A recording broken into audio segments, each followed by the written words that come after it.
Shalom. I am talking here from Eretz Yisrael, the Holy Land.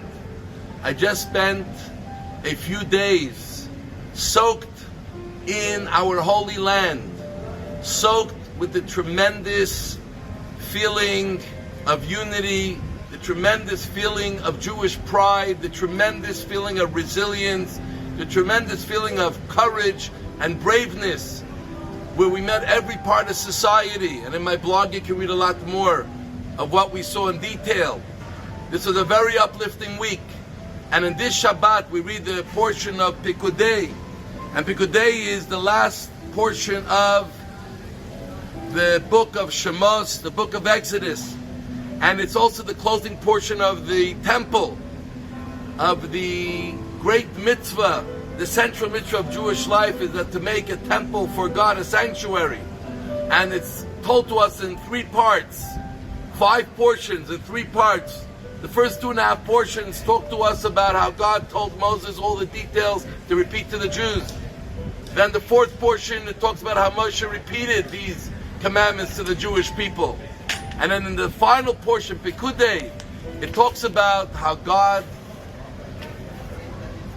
tells us how the Jews actually executed on this special mitzvah of making a Mishkan. And the question is, why does the Torah have to tell this all in detail? Doesn't the Torah try to save space and doesn't have to repeat every detail, just say the Jewish people did as they were told?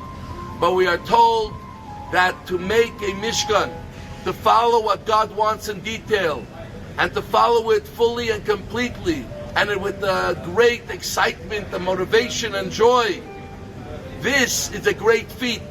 Because as human beings, very often different ideas come into our mind. But as Jews, we have to be committed to what God wants, but yet put our heart and soul in it, and do it in the most beautiful way, lishma, for His sake, in the way He wants it to happen. And this is what we see here in Israel. Here we see how there's a tremendous awakening towards God and towards Judaism and towards the messages of the eternity of Judaism. We see how when people are trying to extinguish the flame of the Jewish people, we fight back and we make the flame stronger. Pekudei, every single Jew counts. Every single act that we do counts fully for God. And just like there was an accounting of every ounce of silver and gold that they used then, so too now. Everything we do adds up. And very soon we will merit the real achievement of our resilience throughout the times of Galut. With the coming of Mashiach, all the Jews will come together and we will go up to the temple very quickly in our days. So I want to wish you a Shabbat Shalom.